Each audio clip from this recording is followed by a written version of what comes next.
జై శ్రీమన్నారాయణ. అస్మద్గురుభ్యో నమ. నమః కృష్ణాయ రామాయ వసుదేవసుతాయ చ ప్రద్యుమ్నాయానిరుద్ధాయ సాత్వతాం పతయే నమః. వసుదేవుని పుత్రుడవై భక్తులను ఆకర్షించే కృష్ణుడవు నీవే. బలరాముడవై భక్తుల హృదయమును రమింపజేసేది నీవే. ప్రద్యుమ్న అనిరుద్ధ రూపములో ఉన్నది నీవే. యాదవులకు సత్వగుణ ప్రధానులకు భక్తులకు ప్రభోగు నీకు నమస్కారము. 10th canto 16th prayer 16th chapter 45th prayer. భగవద్బంధువులారా, శ్రీమద్భాగవత తత్వదీపిక పంచమ స్కంధములో 9వ పాడ్కాస్ట్లో స్వాగతం. ఇంతవరకు ప్రియవ్రతుని చరిత్రలో వృషభదేవుడి యొక్క కుమారుడైనటువంటి భరతుడి యొక్క చరిత్ర మనం చదువుతున్నాం. భరతుడు లేడి గురించి ఆలోచన చేస్తూ చేస్తూ చేస్తూ తను మృత్యువు తర్వాత ఒక మృగముగా మళ్ళీ పుడతాడు. ఆ తర్వాత భాగాన్ని మనం తెలుసుకుందాం.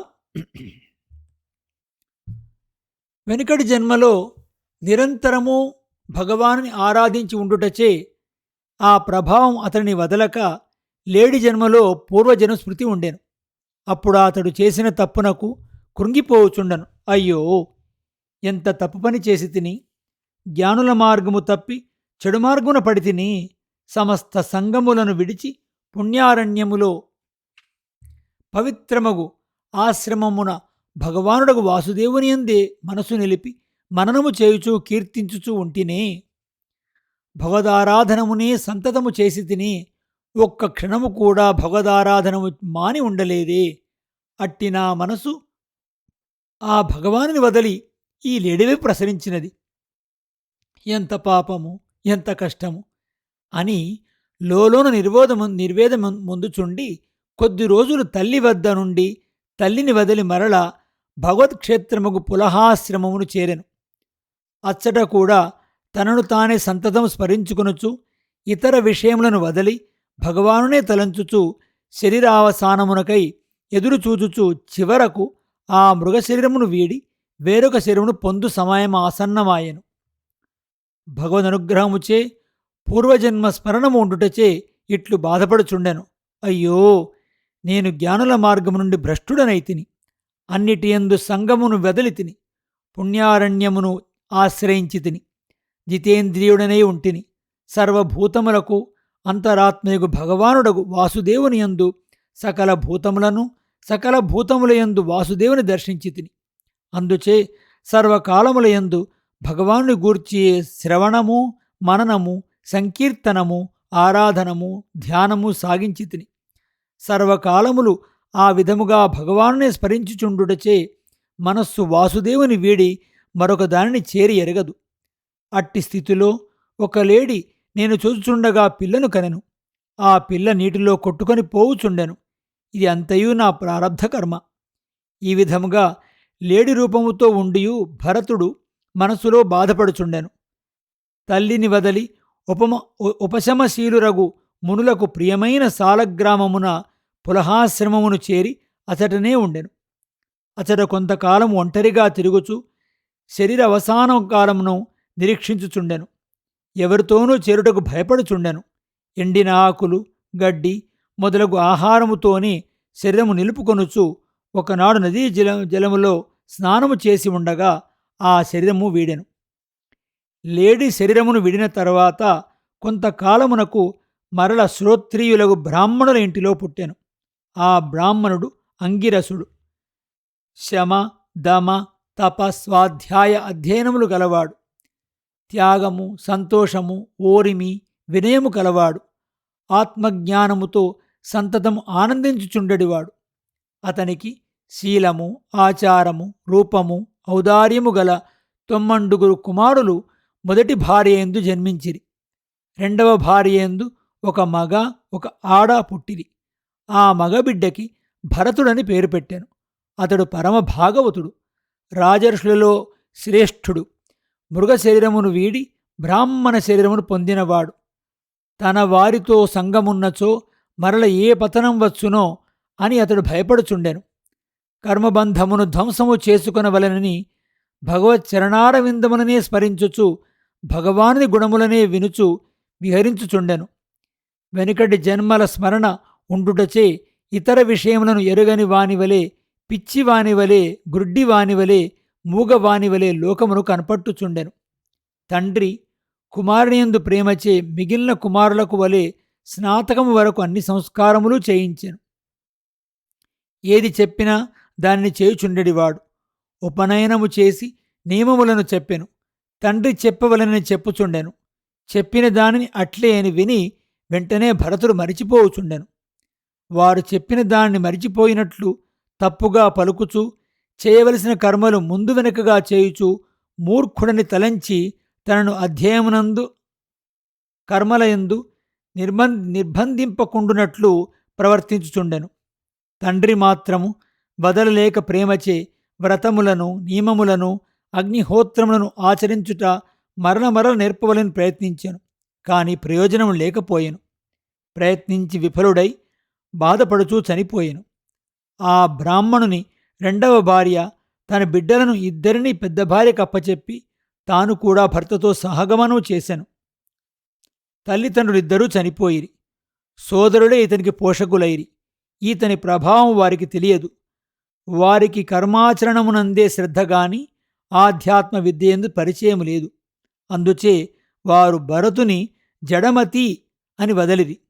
లోకులు, జ్ఞానహీనులు బాహ్యముగా అతని ప్రవర్తనమును చూచి పిచ్చివాడా, చెవిటివాడా, జరుడా అని అనుకొనుచుండిరి. ఎవరు ఏ పని చెప్పినా అతడా పని చేయుచుండెను.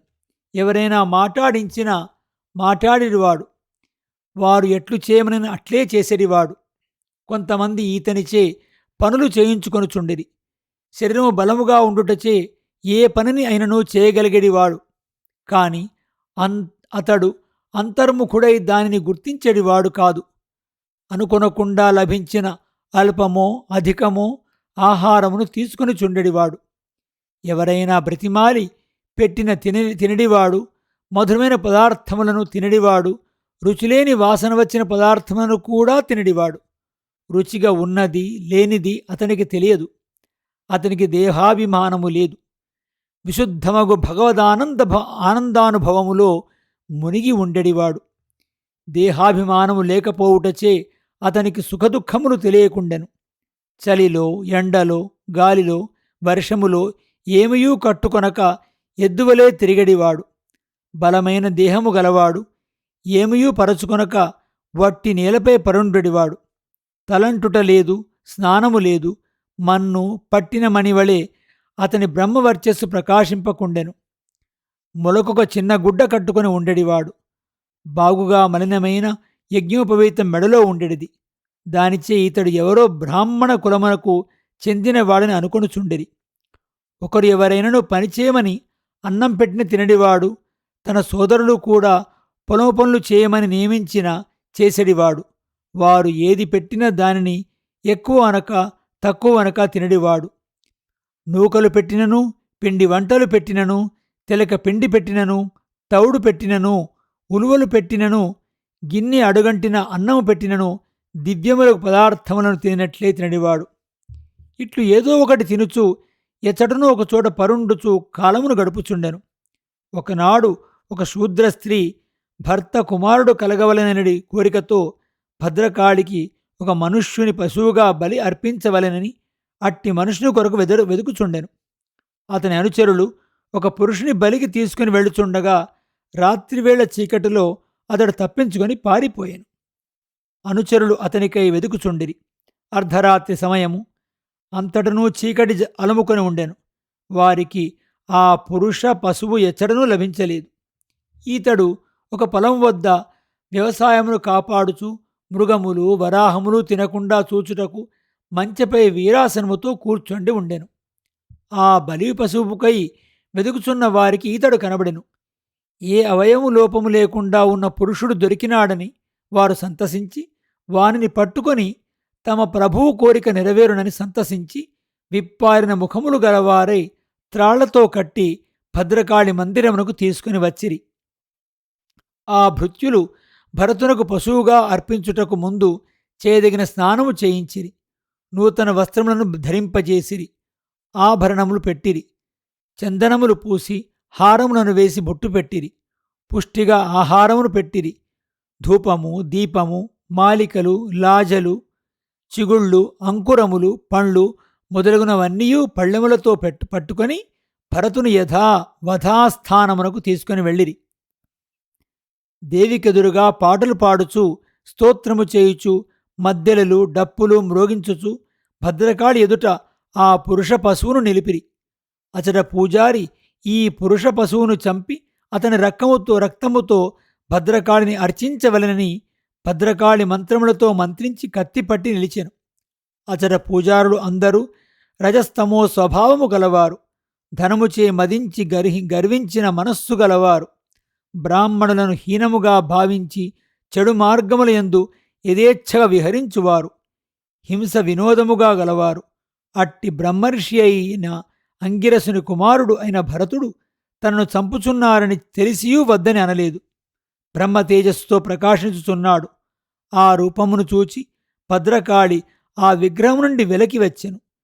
తీవ్రమగు అమర్షముతో, ఓర్వరాని కోపముతో, ఆవేశముతో కనుబొమ్మలు ముడుచుచు చెట్టు కొమ్మల వలె ఉన్న కోరలతో, ఎర్రని కన్నులతో, అతి భయంకరమగు ముఖముతో వారిని చంపదలంచినదై మిక్కిలి సంరంభముతో మహాట్టహాసము చేయుచు భరతుని చంపుటకు ఎత్తిన కత్తులను లాగికొని ఆ కత్తితో వారందరి కంఠములను ఛేదించెను.